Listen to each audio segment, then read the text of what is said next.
Hello students, I'm Himanshu and I welcome you all on Hamilton. So students, in our previous class we were discussing about metals and non-metals. And in today's class we are going to discuss about occurrence of metal. We will also see the different metallurgical process in this chapter. So without wasting any further time, let's get started.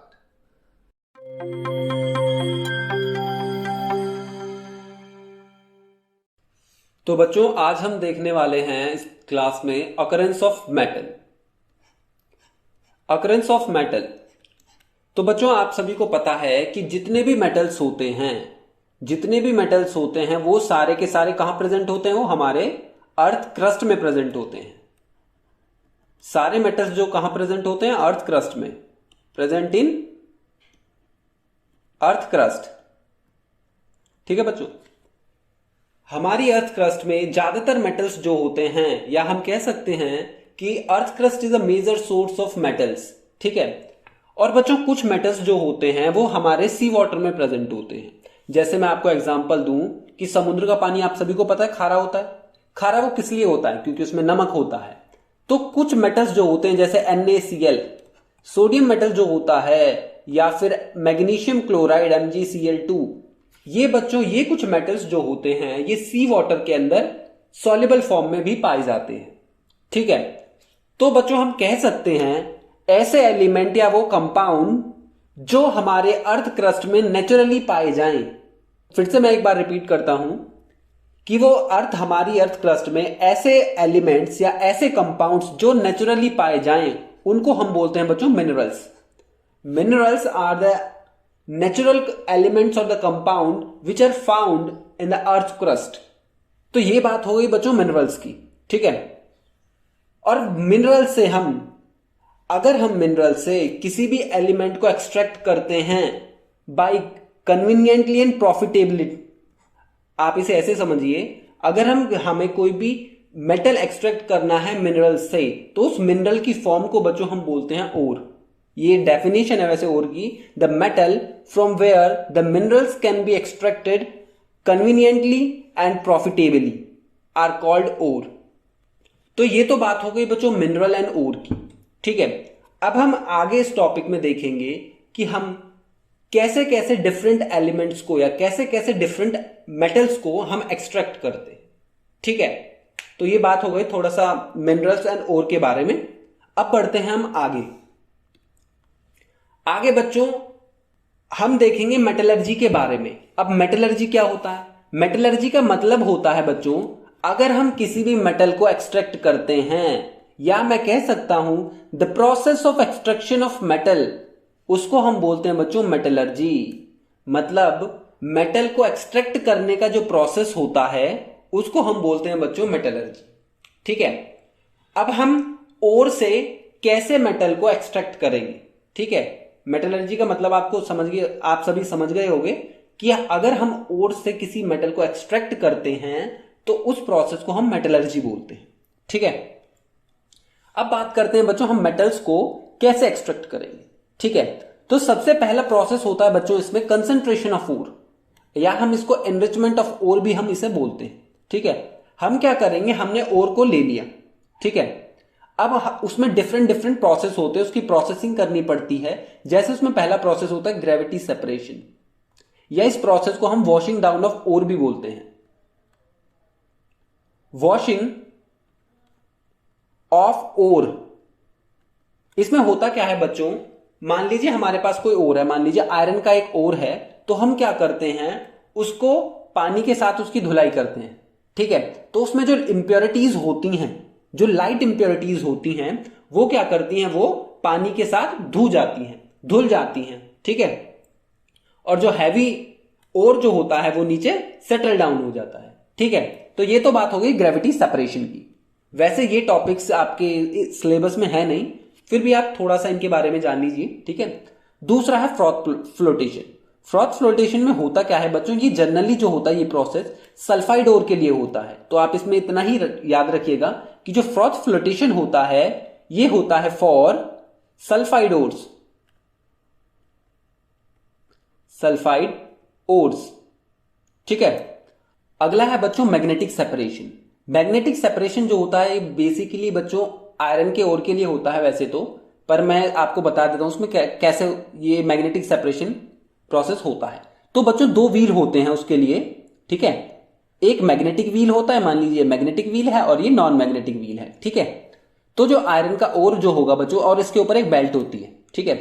तो जो iron का ओर होता है उसे crush करके इस belt के ऊपर डाला जाता है, ठीक है। इस बेल्ट के ऊपर डाला जाता है।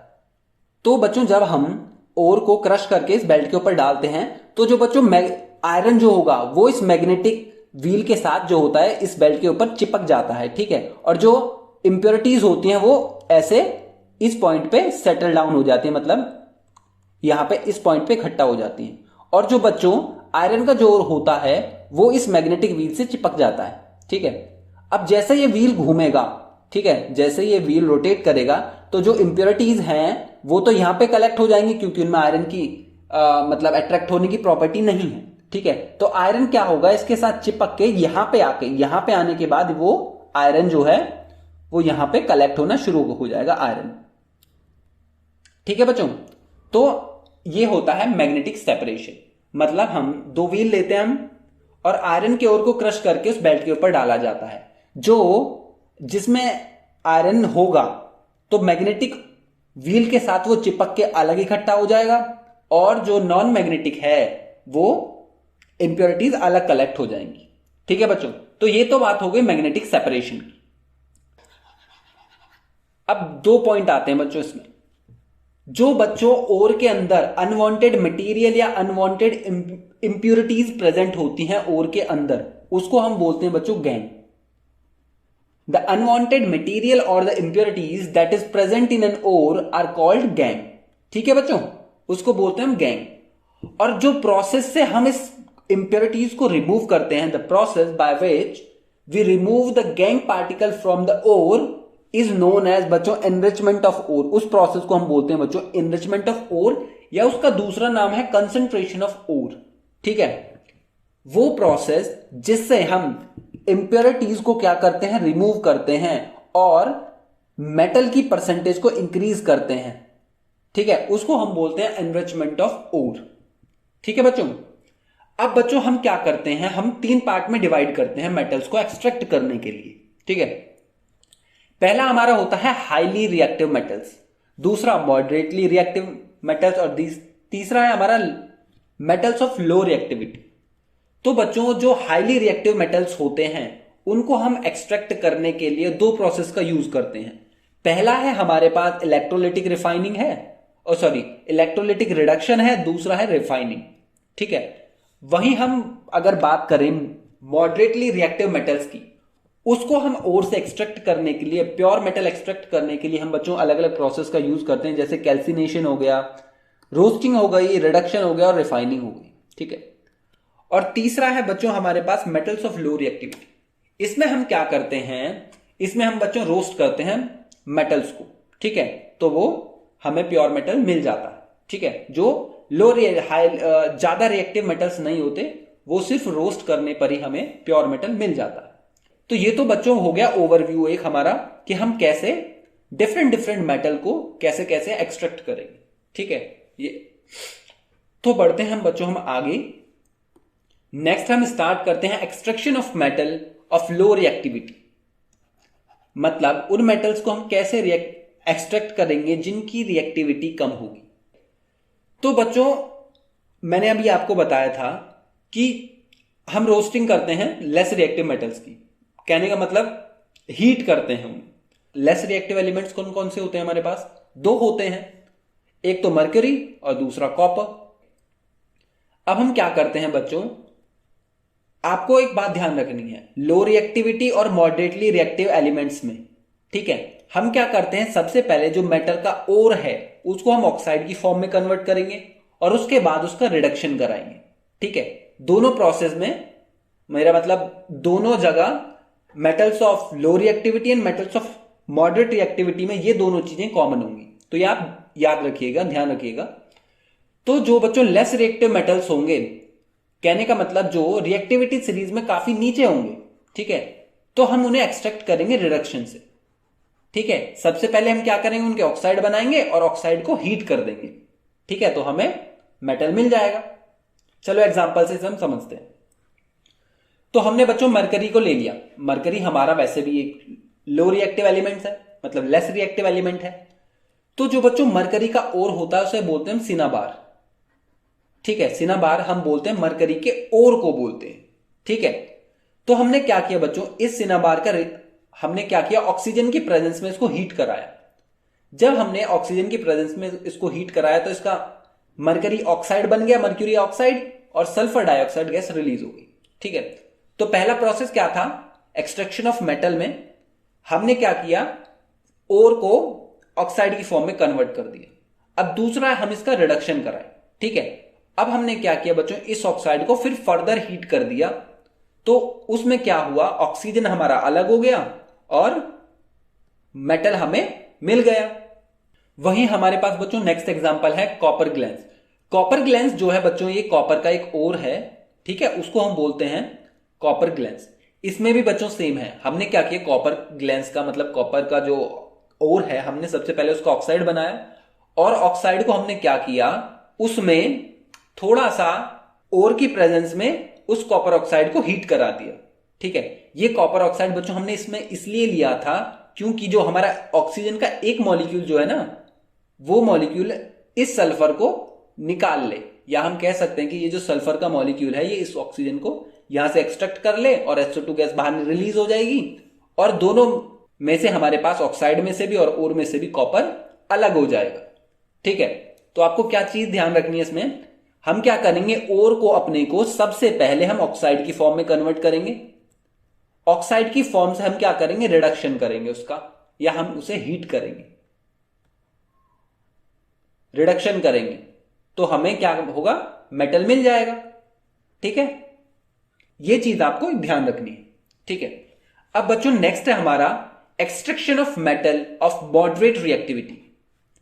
अब हम उन मेटल्स को कैसे एक्सट्रैक्ट करेंगे जो मॉडरेट रिएक्टिविटी सीरीज में होते हैं, या सीरीज के रिएक्टिविटी सीरीज के मिडल में होते हैं। ठीक है, हमारे पास है जैसे जिंक हो गया, आयरन हो गया, लेड हो गया, कोबाल्ट हो गया, ये सारे एलिमेंट्स जो होते हैं बच्चों, ये रिएक्टिविटी सीरीज के बीच में प्रेजेंट होते हैं।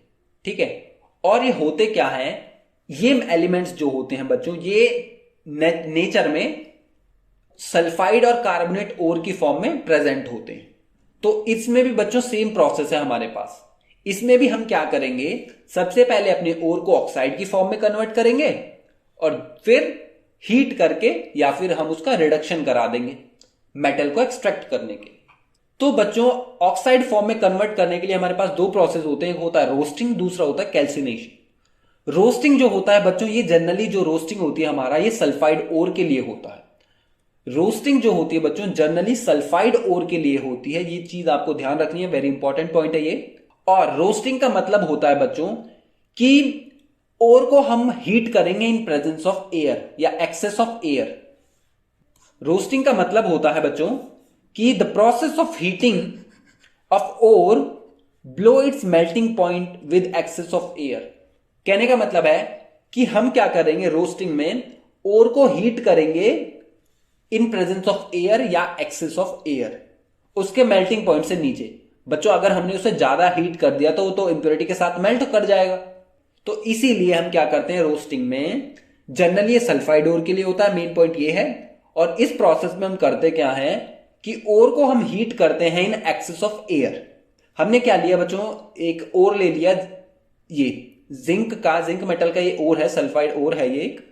तो हमने क्या किया, इसे सबसे पहले ऑक्साइड में कन्वर्ट किया। उसके लिए हमने क्या किया, ऑक्सीजन के प्रेजेंस में इसको हीट करा दिया या हमने इसकी रोस्टिंग करा दी। ठीक है, तो हमें मिल गया एक ऑक्साइड फॉर्म में ये ZnO जिंक ऑक्साइड मिल गया। तो ये बात हो गई बच्चों रोस्टिंग की। अब हम बढ़ते हैं बच्चों आगे कैल्सिनेशन की तरफ। कैल्सिनेशन जो होता है बच्चों, कैल्सिनेशन में मैं आपको बता दूं, कैल्सिनेशन जो होता है ये ज्यादातर कार्बोनेट ओर्स के लिए होता है कि अगर कोई मेटल कार्बोनेट ओर की फॉर्म में प्रेजेंट है तो हम उस प्रोसेस में उसमें क्या करते हैं बच्चों, हम कैल्सिनेशन प्रोसेस का यूज करते हैं उस ओर को ऑक्साइड ओर में कन्वर्ट करने के लिए। ठीक है, तो कैल्सिनेशन का मतलब होता है बच्चों कि हम ओर को हीट करेंगे इन एब्सेंस ऑफ एयर। ये बिल्कुल उल्टा है हमारे रोस्टिंग का। आपको इतना ध्यान रखना है कि calcination is just opposite to roasting. इसमें हमने क्या किया, हीट किया है हम अपने ओर को इन एब्सेंस ऑफ एयर, और रोस्टिंग में हमने एयर की प्रेजेंस में हीट किया था। तो हमने ले लिया कार्बोनेट का, जिंक का एक कार्बोनेट के साथ ओर है, ये जिंक का एक ओर है, उसमें हमारा जिंक मेटल है। तो हमने क्या किया, इसे ऑक्साइड फॉर्म में कन्वर्ट करने के लिए कैल्सिनेशन प्रोसेस का यूज किया, और इस प्रोसेस में बच्चों हमने क्या किया, ऑक्सीजन को नहीं रखा है। ठीक है, तो ये हमारा इस फॉर्म में आ गया। अब बच्चों हमने क्या किया था, अपने मेटल्स ऑफ लो रिएक्टिविटी में हमने सबसे पहले ओर को ऑक्साइड ओर में कन्वर्ट किया, फिर उसका रिडक्शन करा के मेटल हमने एक्सट्रैक्ट कर लिया था। तो यहीं पे हम कहते हैं बच्चों की conversion of ore form to metallic form, इसी को बोलते हैं बच्चों रिडक्शन। रिडक्शन का मतलब है यहां पे कि ओर फॉर्म को मेटेलिक फॉर्म में कन्वर्ट करना रिडक्शन है। तो सबसे पहले इसमें होता है कि हम रिड्यूस करते हैं ऑक्साइड फॉर्म को कार्बन के साथ, तो हमारा रिडक्शन बाय कार्बन। तो जैसे मेटल्स हो गए, जिंक हो गया, ये टिन हो गया, हमारा लेड हो गया, और ये आयरन का एक ओर है बच्चों जिसको हम हेमेटाइट बोलते हैं, Fe2O3। इन सबको हम बच्चों कार्बन के साथ रिड्यूस कर सकते हैं। तो हम क्या करेंगे, सबसे पहले इनके ओर को लेंगे, रोस्टिंग और कैल्सिनेशन से हम क्या करें, इनको ऑक्साइड ओर में कन्वर्ट कर लेंगे, और फिर क्या करेंगे, इनको रिड्यूस कर देंगे कार्बन के साथ। ठीक है, हमने क्या लिया, जिंक ऑक्साइड हमने बना लिया था अपने कैल्सिनेशन में भी और रोस्टिंग में भी। ठीक है, हमने वहां से जिंक ऑक्साइड लिया और उसको रिड्यूस करा दिया कार्बन के साथ। ठीक है, तो हमें जिंक मेटल अपना मिल गया, और CO जो है कार्बन मोनोऑक्साइड, ये बच्चों कार्बन मोनोऑक्साइड होती है।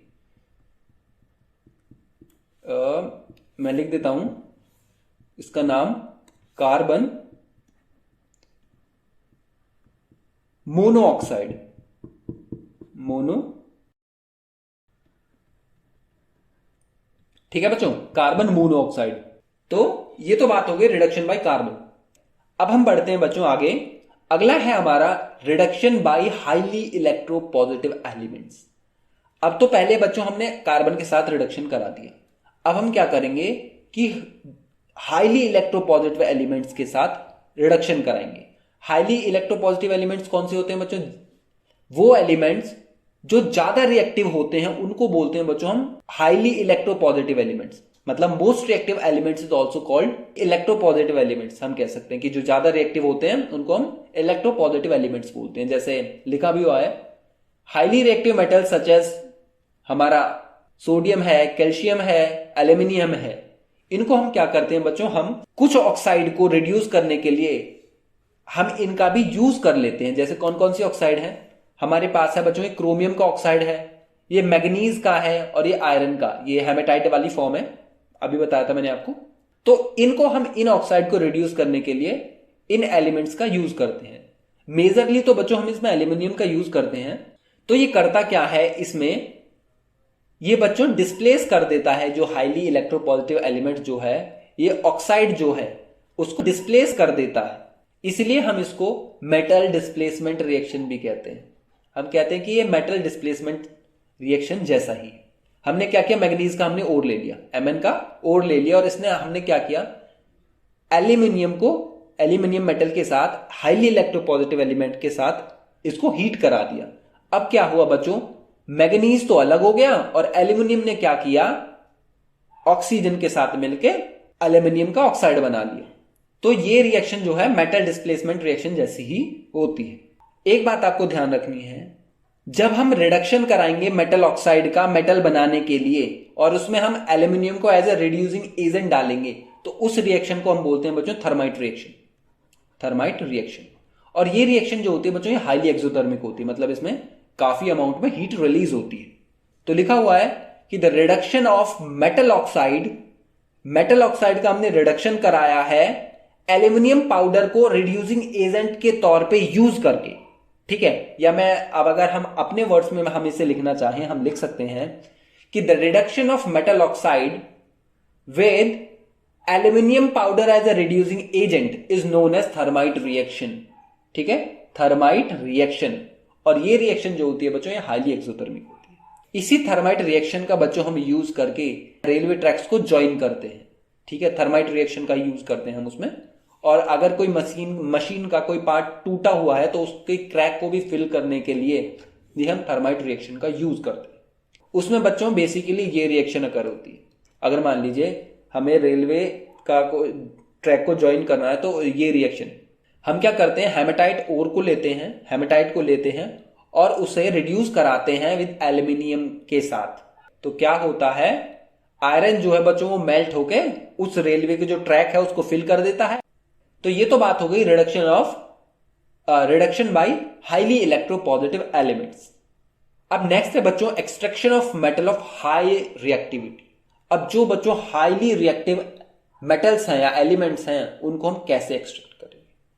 तो उनको एक्सट्रैक्ट करने के लिए बच्चों हम दो प्रोसेस मैंने आपको बताए थे, एक तो रिफाइनिंग बताया था, दूसरा था इलेक्ट्रोलिटिक रिएक्शन या इलेक्ट्रोलिटिक रिडक्शन या रिएक्शन।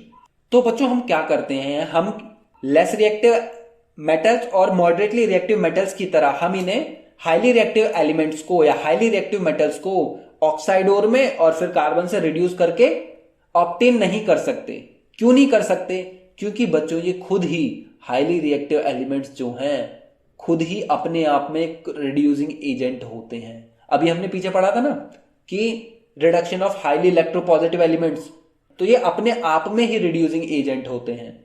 तो हम इसीलिए इन्हें रिड्यूस करके ऑब्टेन नहीं कर सकते, कि ऐसा नहीं है इनमें कि हमने इसे ऑक्साइड में कन्वर्ट किया और फिर रिड्यूस करा दिया।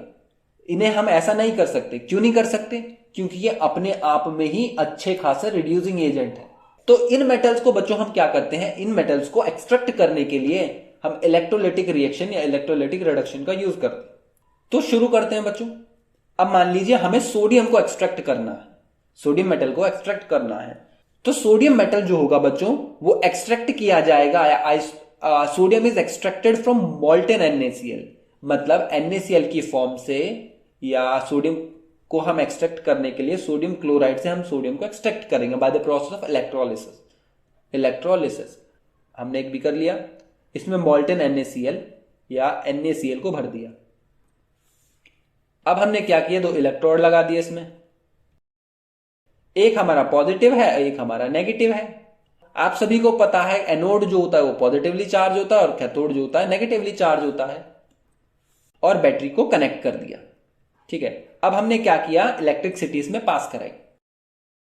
अब इलेक्ट्रिसिटी जब बच्चों हम इसमें पास कराएंगे तो होगा क्या, क्या होगा? जब बच्चों हम इलेक्ट्रिसिटी इसमें पास कराएंगे तो होगा क्या, कैथोड पे तो बच्चों रिडक्शन होगा। कैथोड पे क्या होगा, सॉरी मैंने उल्टा लिख दिया।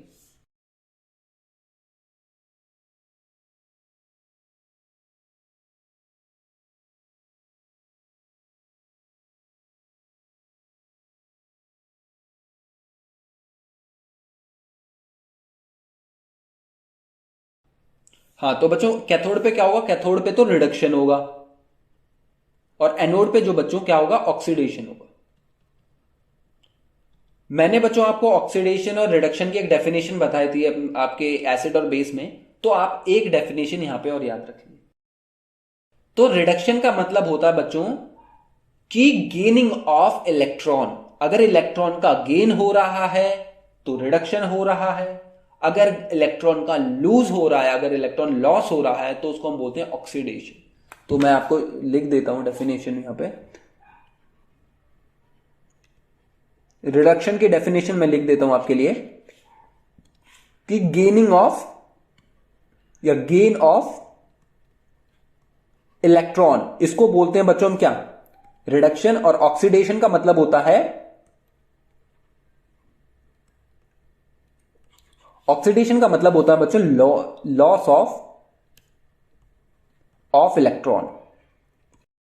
जब बच्चों हम क्या करें, हमने मॉल्टेन NaCl को इलेक्ट्रोलिसिस उसका कराया तो कैथोड पे क्या होगा बच्चों, कैथोड पे क्या होगा, रिडक्शन होगा। तो इलेक्ट्रॉन का एडिशन होगा और बच्चों सोडियम जो है इस कैथोड पे डिपॉजिट होना शुरू कर देगा।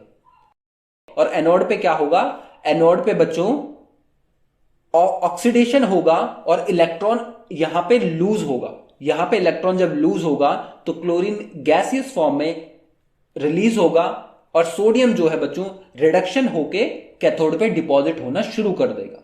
यह होता है बच्चों इलेक्ट्रोलिसिस में। तो जो हाईली रिएक्टिव एलिमेंट्स होते हैं उन्हें बच्चों हम इलेक्ट्रोलिसिस से ही एक्सट्रैक्ट करते हैं। जैसे मान लीजिए हमने क्या किया, बॉक्साइड ओर ले लिया। बॉक्साइड ओर जो होता है बच्चों, वो एल्यूमिनियम का ओर को हम बॉक्साइड ओर बोलते हैं, कि एल्यूमिनियम का जो ओर होता है उसको हम क्या बोलते हैं बच्चों, बॉक्साइट ओर। ठीक है, तो हम वो हमने ले लिया। सोल्यूशन की फॉर्म में लेना है, ये बात आप ध्यान रखिएगा, मॉल्टन फॉर्म में लेना है। तो उसका हमने इलेक्ट्रोलिसिस कराया। जब हम उसका बच्चों इलेक्ट्रोलिसिस कराएंगे तो कैथोड पे क्या होगा, कैथोड पे रिडक्शन होगा। रिडक्शन होगा तो इलेक्ट्रॉन गेन करेगा मेटल। जब वो इलेक्ट्रॉन गेन करेगा तो क्या होगा, तो वो डिपॉजिट होना शुरू हो जाएगा कैथोड पे। और एनोड पे क्या होगा बच्चों, ऑक्सीजन जो है एल्यूमिनियम के केस में इवॉल्व होगी। मैं आपको बता देता हूं ये प्रोसेस हुआ कैसे। मान लीजिए बच्चों, आप सभी को पता है सोडियम जो है बच्चों पॉजिटिव आयन कब बनाएगा, जब ये बच्चों अपना एक इलेक्ट्रॉन लूज कर देता है। जब सोडियम अपना एक इलेक्ट्रॉन लूज कर देगा तो क्या करता है, ये पहले मान लीजिए आप, हमारे पास ये सोडियम है। अब इसने क्या किया, अपना एक इलेक्ट्रॉन लूज कर दिया। तो इसने एक इलेक्ट्रॉन लूज कर दिया तो Na पॉजिटिव में आ गया। मान लीजिए इसने बाई चांस अपना एक इलेक्ट्रॉन फिर से गेन कर लिया तो ये बच्चों फिर से सोडियम बन जाएगा। तो सॉल्यूशन के फॉर्म में क्या होता है, आपको पता है सॉल्यूशन की फॉर्म में सोडियम जो है Na पॉजिटिव में होगा, क्लोरीन नेगेटिव में होगा। तो बच्चों होगा क्या, जब रिडक्शन होगा कैथोड पे तो ये सोडियम क्या करेगा, अपना एक इलेक्ट्रॉन क्लोरीन से वापस ले लेगा। जब ये अपना एक इलेक्ट्रॉन वापस ले लेगा तो सोडियम मेटल जो है वो इस इलेक्ट्रोड पे, जिस पे कहने का मतलब है मेरा, कैथोड पे डिपॉजिट होना शुरू कर देगा। ऐसे ही बच्चों एल्यूमिनियम के केस में भी होगा। तो जो हाईली रिएक्टिव मेटल्स होते हैं, जो हाईली इलेक्ट्रोपॉजिटिव एलिमेंट्स होते हैं, उनको बच्चों उन मेटल्स को एक्सट्रैक्ट करने के लिए हम इलेक्ट्रोलिटिक रिएक्शन का, इलेक्ट्रोलिसिस का यूज करते हैं।